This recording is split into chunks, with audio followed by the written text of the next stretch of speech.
একজন গ্রাম্য লোক মনে মনে নিয়ত করলো, আমি রাসূলের দরবারে একটা হরিণ উপহার দিব। যেমন কথা তেমন কাজ। তিনি কি করলেন, একটা বাচ্চা হরিণী ধরে নিয়ে আসলেন। বাচ্চা হরিণী ধরে নিয়ে আসলেন, রাসূলের কাছে দিলেন। এবার বন্ধু হযরতে হাসান রাদিয়াল্লাহু তাআলা আনহুকে হরিণের বাচ্চাটা দিয়ে দেওয়া হলো। এই দিয়ে দেওয়ার সময় হঠাৎ করে নজর দিয়ে চাইয়া দেখলেন ইমাম হুসাইন যে ভাইয়াকে হরিণের বাচ্চাটা দিয়ে দিল। এবার ইমাম হুসাইন দৌড়ে ছুটে আসলো। বন্ধু দেখবেন আমাদের বাংলাদেশের মধ্যে এই রীতিটা এখনো আছে। মেয়ের ঘরের বাচ্চারা যখন আসে, দাদা দাদু কিন্তু ছেলের ঘরেরটির আদর একটু কমাই দেয়, দেয় কি দেয় না? কয় আমার মেয়েটা অনেক দূরে থাকে, এই আমার নাতি নাতকুরগুলো আদর থেকে বঞ্চিত হয়, একটু হৃদয় দিয়ে ভালোবাসে, আদর করে কোলে করে আদর দিয়ে বন্ধু রাখে কিনা? বন্ধুরে আমার, বন্ধু এবার কি করলো, ইমাম হুসাইন দেখতে পেলেন ওই যে হরিণীর বাচ্চাটা ভাইয়াকে দিয়ে দিয়েছে। এবার দৌড়ে ছুটে আসলেন প্রাণের নানার কাছে, নানা নানা গো, ভাইয়াকে তো হরিণীর বাচ্চা দিয়েছ, আমারও তো একটা লাগবে। জোরে বলেন না সুবহানাল্লাহ। আমি বুঝাইতে চাই ইমাম হাসান হুসাইনকে আমার আল্লাহ কত বেশি ভালোবাসে বন্ধু। এবার কি করলেন, নবীজির কাছে হরিণ আসছে কয়টা? বন্ধু কতবার আমি পড়েছি রে, যতবার আমি পড়েছিলাম ততবার আমি পেজটার দিকে শুধু তাকিয়ে দেখলাম আমার আল্লাহ কত ভালোবাসে রে, তাদেরকে জানি কাল হাসরে পাবো কিনা, সেই মর্যাদার সমকক্ষে যেতে পারবো কিনা মনের ঘরে বন্ধু মনের অজান্তেই ভাবনা চলে আসে। এবার কি করলেন, ও বন্ধু ইমাম হুসাইন এসে চাইলেন, নানা গো আমার একটা হরিণ লাগবে তো। এই কথা বলার পরে ইমাম হুসাইন হরিণে চাইতে দেরি, আমার নবীজি ওই যে দেখেন আমার চোখের সামনে গেটের বাইরে কিছু মানুষ দাঁড়িয়ে আছে, দেখেন স্পষ্ট দেখা যায়। এটা প্র্যাকটিক্যাল, আমি বোঝানোর জন্য বলছি, প্র্যাকটিক্যালি দেখতে পাচ্ছেন কিনা? ঠিক আমার নবীজি ও বন্ধু সুন্দর করে নিবিড়ভাবে দেখায় দেখলেন দুইটা হরিণ দৌড়ে নবীজির দিকে ছুটে আসছে। এবার এসে বন্ধু একটা হরিণের বাচ্চা, আরেকটা হলো বড় হরিণী। এবার হরিণী নবীজির সামনে আসলো, আসার পরে আল্লাহর কুদরতে হরিণীর জবান খুলে গেল। ওই হরিণীর জবান যখন খুলে গেল বন্ধু, এবার নবীজির কদমে সালাম দিয়ে দিলেন, ইয়া রাসূলুল্লাহ, ইয়া হাবিবাল্লাহ, নবী গো আপনার কদমে যে হরিণের বাচ্চাটা দেওয়া হয়েছে ওই বাচ্চাটার মা আমি গো, আপনার কলিজার টুকরা হাসানকে দেওয়া হয়েছে। ইয়া রাসূলুল্লাহ, আমি মা হয়ে আজকে আমার আরেকটা বাচ্চা আপনার কদমে দিয়ে গেলাম, আপনার ওই কলিজার টুকরাকে দিয়ে দেন। জোরে জোরে বলেন না সুবহানাল্লাহ। বন্ধুরে আমার, ও বন্ধু আমি আপনাদেরকে বুঝাইতে চাই, হরিণ কি নিজের পাওয়ারে চলতে পারে নাকি আল্লাহর হুকুমে? কথা বলেন না। এ হরিণী পাঠাইছে কে? আমার আল্লাহ। শুধু এখানে একান্ত নয়, আমি আপনাদেরকে আরেকটু বুঝাইতে চাই বন্ধু, বিরক্ত হননি? যুবক ভাইরা তোমাদের কাছে ভালো লাগেনি? যুবকরা হাত তুলে দেখাও কার কার কাছে বেশি ভালো লাগে। সবাই যুবক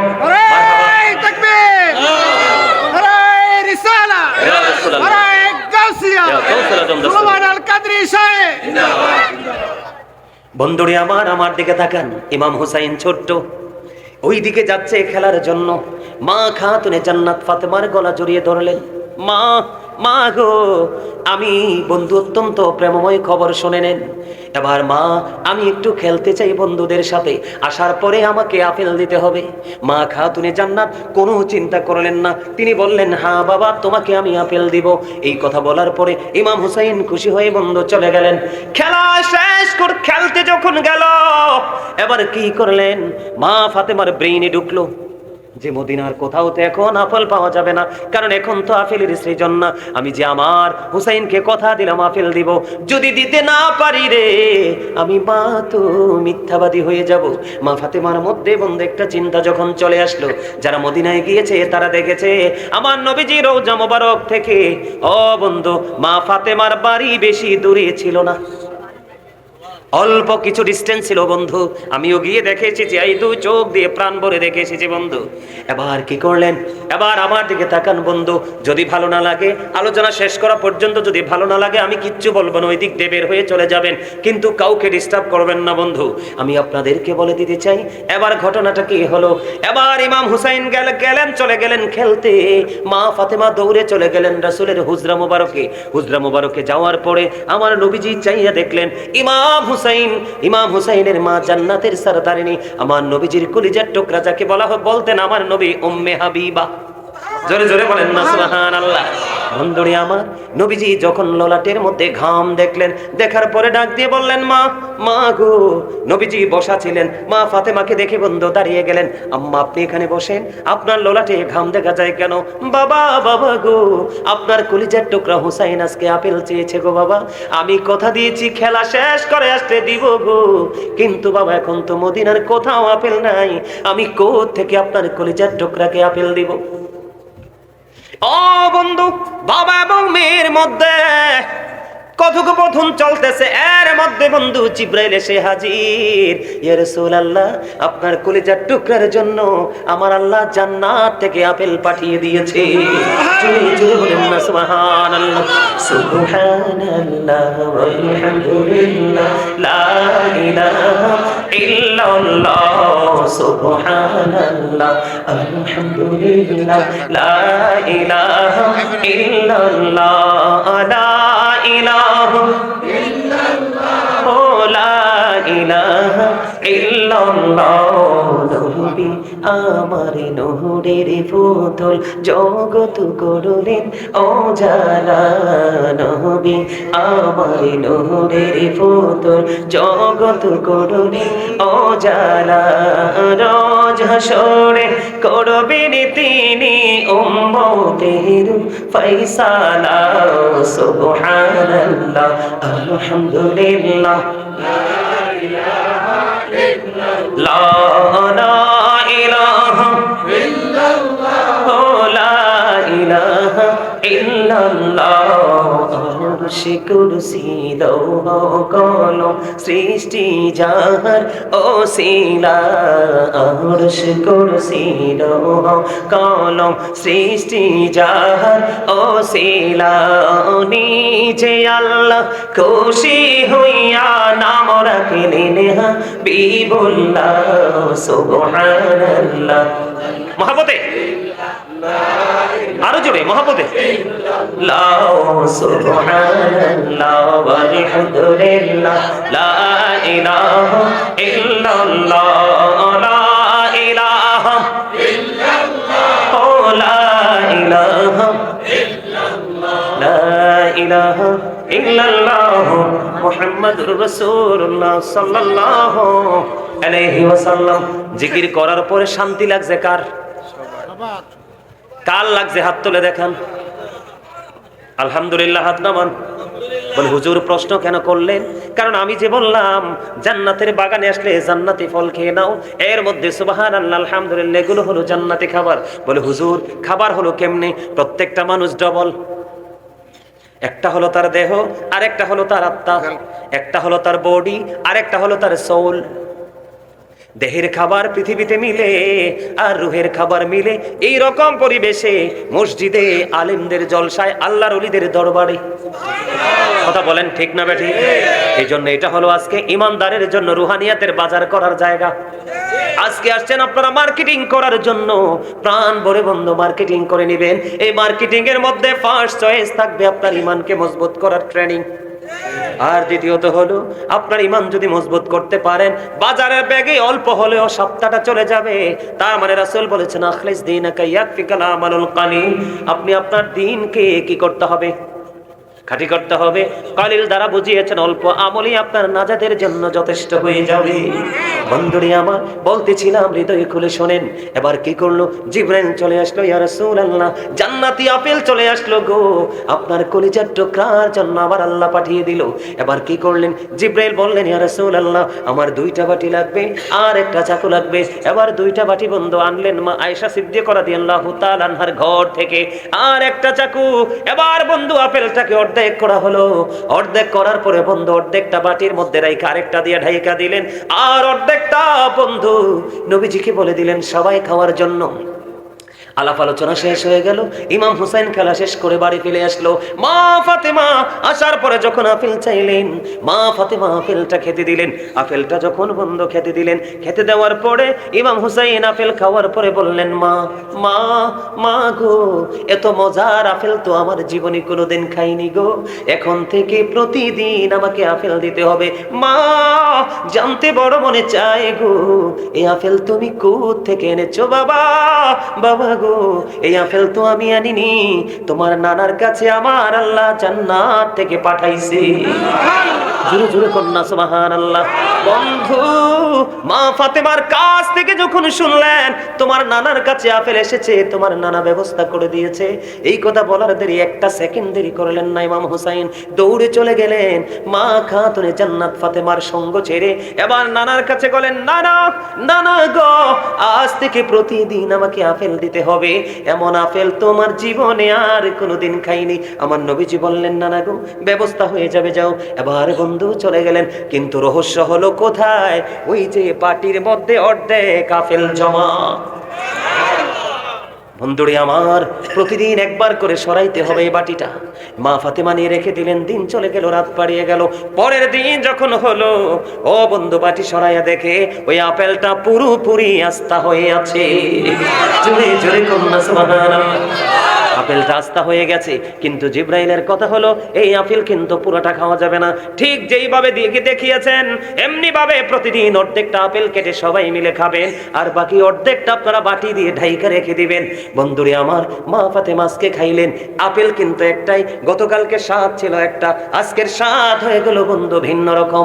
আবার কি করলেন, মা ফাতেমা আবার ঢাইকা রেখে দিলেন। ঢাইকা যখন রেখে দিলেন, রেখে দেওয়ার পরে পরের দিন আবার ঢাকনা সরালেন। পরের দিন ঢাকনা সরানোর পরে চাইয়া দেখলেন আবার পুরো আপেলটা আস্তা হয়ে আছে। বন্ধুরে আমার, এমনি করে করে কেদা প্রমাণ করেছে 2 বছর পর্যন্ত যখন ঢাকনা সরাইতো, ঢাকনা সরানোর পরে চাইয়া দেখতো ওই আপেলটা পুরো আস্তা হয়ে গেছে। অর্ধেকটা কেটে কেটে খাইছে, প্রতিদিন ভিন্ন ভিন্ন স্বাদ। 2 বছর পরে আল্লাহর রহমতে, আল্লাহর কুদরতে আপেলটা অদৃশ্য হয়ে যায়। জোরে জোরে কন্যা সুবহানাল্লাহ। বন্ধুরে আমার, দেখছেন নি, চাইতে দেরি চাইছে কোথায়? জমিনে, মায়ের কাছে। কোথায়? আর আপেল পাঠাইছে আমার আল্লাহ জান্নাত থেকে। আর আপনি আমি ঘরের বাচ্চাকে টাকা দিয়ে দিলেও ভালো জিনিস আনতে পারে না। কথা বলেন না কেন? আছে না নাই? তাহলে ইমাম হুসাইনের দাম আছে না নাই? মর্যাদা আছে না নাই? বলে তাদের সাথে প্রেমের ডুরি লাগানোর দরকার আছে না নাই? বন্ধু, এখানে এই শুধু ক্ষান্ত নয় রে, আমার দিকে বন্ধু তাকান। ইমাম হাসান হুসাইন 2 ভাই হাতের লেখা লেখলেন। হাতের লেখা লেখার পরে ও বন্ধু রাসূলের কাছে গেলেন, নানা গো বলে দাও না কার লেখা বেশি সুন্দর। আমার নবীজি পাঠাই দিলেন, তোমার বাবার কাছে চলে যাও। কার কাছে? হযরতে আলীর কাছে। এবার আলীর কাছে চলে আসলেন, বাবাকে বলে দাও না কার হাতের লেখাটা বেশি সুন্দর। এবার হযরতে আলী একটা ডাক দিয়ে বললেন, বাবা বাবা গো, চলে যাও তোমার মায়ের কাছে যিনি জান্নাতের সারদারিনী। এবার মা খাতুনে জান্নাত ফাতেমার কাছে যখন বন্ধু চলে গেল, চলে যাওয়ার পরে এবার খেয়াল করে দেখেন তাদেরকে আমার আল্লাহ কত বেশি ভালোবাসে। বন্ধু, তাদেরকে কত বেশি ভালোবাসে রে। এবার মা ফাতেমা বললেন, আমার ঘরে 7টা মতি আছে। কয়টা? 7টা। আমার ঘরে 7টা মতি আছে, তোমাদের দিকে আমি নিক্ষেপ করব। তোমাদের দিকে আমি কি করব? নিক্ষেপ করব, মানে ঘর থেকে তোমাদের দিকে আমি ফেলাবো। যে যত বেশি কুড়াইতে পারবা তার হাতের লেখা বেশি সুন্দর বলে গণ্য হবে। বন্ধু, মা ফাতেমা নিক্ষেপ করতেছেন। বন্ধু নিক্ষেপ করতে করতে বন্ধু 6টা নিক্ষেপ করে ফেললো। 2 ভাই বন্ধু 3টা করে 6টা কুড়িয়ে নিল। আর বাকি আছে কয়টা? আর বাকি আছে একটা। এবার তিনি কি করলেন বন্ধুরি আমার? এবার মা ফাতেমা যখন মতিটা হাতে নিলেন, আমার আল্লাহ জিব্রাইলকে একটা ডাক দিয়ে বললেন, জিব্রাইল যাও ওই ফাতেমার বাড়ি চলে যাও রে। ফাতেমা যখন মতিটা নিক্ষেপ করবে, ওইটাকে আর 2টা টুকরা করে ইমাম হাসান হোসেন 2 ভাইয়ের বাগে অর্ধেক করে দিয়ে দাও। বন্ধুরে আমার, মা ফাতেমা নিক্ষেপ করতে দেরি, নজর দিয়ে চাইয়া দেখলেন অটোমেটিক্যালি মতিটা 2টা ভাগ হয়ে গেল। 2 ভাইয়ের দিকে 2 অংশ চলে গেল। মা গো বলো না কার লেখা বেশি সুন্দর? এবার মা ফাতেমা ডাক দিয়ে বলল, বাবা গো তোমাদের 2 জনের লেখাই সমান সুন্দর। জোরে জোরে কন্যা সুবহানাল্লাহ। তাহলে তাদেরকে ভালোবাসার দরকার আছে না নাই? তাদের সাথে মোহাব্বত লাগানোর দরকার আছে না নাই? বন্ধুরে আমার, ইয়াজিদের বাবা ছিলেন ওই পাপিষ্ট ইয়াজিদের কথা না বললে কারবালার ইতিহাস বুঝবেন না। তার কথা আমরা বলতে চাই না, কারণ হি ইজ ভেরি ক্যারেক্টারলেস। চরিত্রহীন ছিল একজন, কিন্তু তার বাবা আমির মুয়াবিয়া ছিলেন সত্যিকারের রাসূল প্রেমিক। বন্ধু, অনেক লম্বা ঘটনা। ইয়াজিদ যখন ক্ষমতার মস্তদে বসলো 60 হিজরিতে, তখন মদিনার গভর্নর ছিলেন বন্ধু মারওয়ান ইবনে হাকাম। ওনার কাছে চিঠি পাঠালেন, আমার দিকে তাকান না, ইমাম হুসাইনের কাছে চিঠি পাঠালেন, ইমাম মারওয়ান ইবনে হাকামের কাছে চিঠি পাঠালেন ইমাম হুসাইনকে চাপ সৃষ্টি করার জন্য, ইয়াজিদের হাতে বায়াত গ্রহণ করার জন্য। জোরে জোরে কন্যা নাউজুবিল্লাহ। আপনারা বলেন, একজন ক্যারেক্টারলেস সম্পূর্ণ মানুষের কাছে কি গোট ক্যারেক্টার সম্পূর্ণ মানুষ এক হাত মিলাইতে পারে? কথা বলেন না কেন? তিনি তো নবীর আওলাদ, তিনি জান্নাতের লিডার। আমার নবীজি তাকে ফুলের সাথে তুলনা করেছেন। আমার আল্লাহ যে চাইতে দেরি জান্নাত থেকে পাঠাইতে দেরি করে না, এমন একজন সৃষ্টি, এমন নবীর কলিজার টুকরা ইয়াজিদের সাথে হাত মিলাতে পারে না। বন্ধু আমার দিকে তাকান, আমি কি বলতে চাই শোনেন। আমাদের দেশে কিন্তু নষ্ট মানুষ আছে। নষ্ট মানুষকে মানুষ ভালোবাসে না, কিন্তু এই নষ্ট মানুষ মানুষের ভালোবাসা অর্জন করতে চায়, টাকা পয়সা দৌলত ক্ষয় করে। কথা কন না কেন? যদি এইটাও না হয়, প্রেসার ক্রিয়েট করা হয়, তার মানে চাপ সৃষ্টি করা হয়, গাইবি সংবাদ দেওয়া হয় আতঙ্কিত করার জন্য। ঠিক আছে নি কথা? ঠিক তেমনি ভাবে ইয়াজিদ ছিলেন একজন ক্যারেক্টারলেস পারসন, চরিত্রহীন লম্পট ছিলেন। বন্ধু আমি আপনাদেরকে বলে দেই, ইমাম হুসাইনের উপদেশটাকে আপনার আমার প্রাণের রাসূল। কথা বলেন না কেন?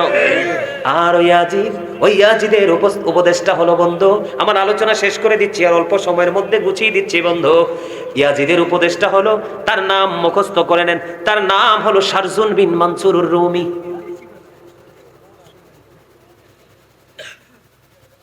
তোমাদেরকে বলছিলাম কথা বলো না, কথা বলবা, আরো জোরে বলবা, কথা কি করবা? চুপ। ঠিক আছে? কারণ এতক্ষণ ধৈর্য ধরেছো, আর একটু ধৈর্য ধরো। আমি আবারও বলছি, আপনাদের মধ্যে যদি কোনো বিরক্তি বা ক্লান্তি বা প্রতিকূলতা সৃষ্টি হয় মানসিকভাবে, তাহলে ওই যে অনেকে দেখেন না বের হয়ে যাচ্ছে না, গিয়ে একটু হাঁটাহাঁটি দিয়ে আসবেন, কিন্তু কানটা রাখবেন ওয়াজের দিকে যদি শেখার ইচ্ছা থাকে। আর যদি বলে না হুজুর মানে মন চাইছে না, তাইলে আমি মনে করি বাড়িতে গিয়ে ঘুমানো বেটার। ঠিক না? কারণ এই একটা মাহফিল অনেক কষ্ট করে। জিজ্ঞেস করেন ওনারা কতদিন ফোন দিয়ে আমার সিরিয়ালটা নিছে। অনেক ব্যস্ত থাকতে হয়, ঘুম নাই, খাওয়া নাই, রাত কি রাত রাস্তায়। দিনের কিছু অংশ বাসায় থাকি, আবার একবেলা খাওয়া হয়। কয়বার? একবার। আল্লাহর কুদরত, আপনাদের দোয়া ছাড়া ভালো থাকার কোনো সুযোগ নেই। ভাল লাগে না আলোচনা? সবার কাছে লাগে? সবার কাছে লাগে? আরো জোরে বলেন, আরো জোরে। শেষ পর্যন্ত থাকবেন তো? থাকবেন? আপনারা যে সারা রাত থাকবেন এটা আমি বিশ্বাস করি। কেন জানেন? আপনাদের হৃদয়ের খোরাক হলো এগুলা। এই যে আমার মানে আমার বয়স, আমার চাচা হবেন, ওই যে হবেন চাচা, এই যে আছে চাচা, ওনারা এই যে এখানে দর্শক সারিতে আমার অনেক মুরব্বী চাচারা আছে, দাদাভাইরা আছে। আপনারা অনেক কষ্ট করে হেঁটে হেঁটে অনেক দূরে যেতেন না আগে ওয়াজ শোনার জন্য? যেত কি না? এখন কেউ দিন বদলাইছে, আধুনিকতার ছোঁয়া লাগছে, টেলিফোন করে হুজুর পাওয়া যায়। আগে বাড়ি খুঁজে খুঁজে বের করতে হতো। আর এখনকার মতো তো আলোচকও ছিল না। কথা কি বুঝতে পারছেন? তো ওরা তো বেশি খুশি, কারণ বাড়ির আঙ্গিনায় হুজুর পাইছে, নিজের বাড়ির আঙ্গিনায় মাহফিল হচ্ছে, এটা তো মজার জিনিস। আল্লাহ আমাদের সবাইকে প্রেমময় করে দিক। যোগ্য জোরে বলেন আমিন, আরো জোরে বলেন আমিন। আমার দিকে তাকানো বন্ধু, আমার হুসাইনের উপদেশটা ছিল প্রাণের রাসূল।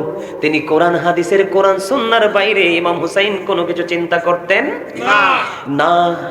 আর ইয়াজিদ, যিনি বন্ধু ইতিহাসকে কলঙ্কিত করেছে, 61 হিজরিতে এক মর্মান্তিক অধ্যায় তৈরি করেছে, ওই ক্যারেক্টারলেস পারসন হলো ইয়াজিদ। ও বন্ধু, ইয়াজিদের উপদেশটা ছিল শারজুন বিন মানসুরুর রুমি। তার নাম হলো শারজুন বিন মানসুরুর রুমি। তিনি ছিলেন একজন ইহুদি। তার কাজ ছিল দিনের বেলা বন্ধু মানুষ বানর নাচানো। দিনের বেলা সে বানর নাচাতো, আর রাত্র যখন হতো অসভ্য পরিবেশ তৈরি করতো। বোঝেননি? কথা বোঝেননি? মদ, গাঁজা, নেশা, নষ্ট নারী। নাউজুবিল্লাহ বলেন না? আরো জোরে। আমাদের সমাজের মধ্যে, আপনাদের এলাকায় না থাকলেও আমাদের দেশের মধ্যে আছে বন্ধু।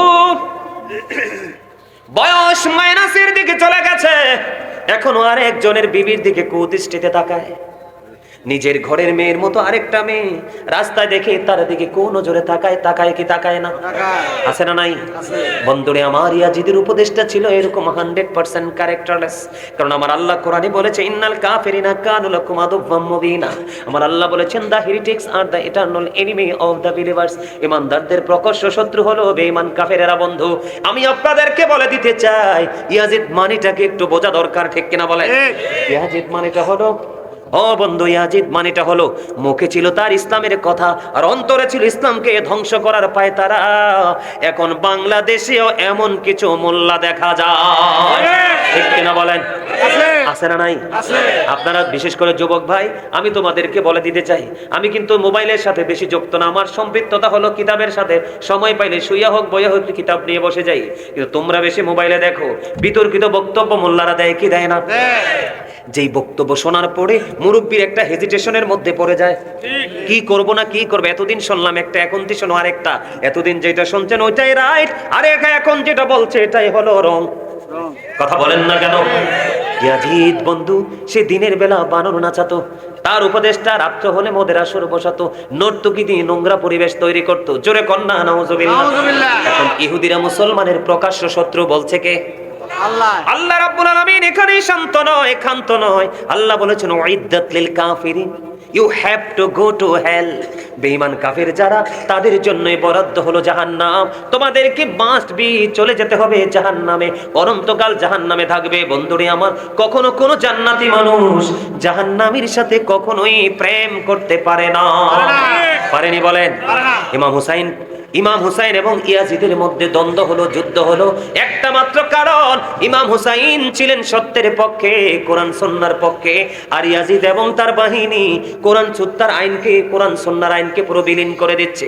শিরক বেদাতে, খুন খারাপিতে, জিনা ব্যভিচারে বন্ধু সবকিছু বৃদ্ধি করে দিচ্ছে। জোরে জোরে কন্যা নাউজুবিল্লাহ। বন্ধুরে আমার, ও বন্ধু, আমির মুয়াবিয়া চলে গেল। শুধু এইখানে না, আমির মুয়াবিয়া চলে যাওয়ার পরে আমির মুয়াবিয়ার ইন্তেকালের খবর পর্যন্ত ইয়াজিদ বাহিনী গোপন রেখেছে। বন্ধুরে আমার, যেন তারা ওই আমির মুয়াবিয়ার পক্ষে যেন মানুষকে বায়াত করাতে পারে। গোপনে গোপনে গোপনে গোপনে বন্ধু, সত্য কিন্তু চাপা থাপে না। ধীরে ধীরে ধীরে ধীরে বন্ধু প্রকাশ হয়ে গেল আমির মুয়াবিয়ার দুনিয়াতে নাই। এখন ইয়াজিদ ক্ষমতার মসনদে বসে যাবে, মানুষের উপর সে চাপ সৃষ্টি করবে। কারণ সত্যিকারের অপরাধীর অন্তরে ভয় নাই। কারণ আমার রাসূল বলেছে, আমার দিকে তাকান, যারা মুমিন, এদিকে তাকান,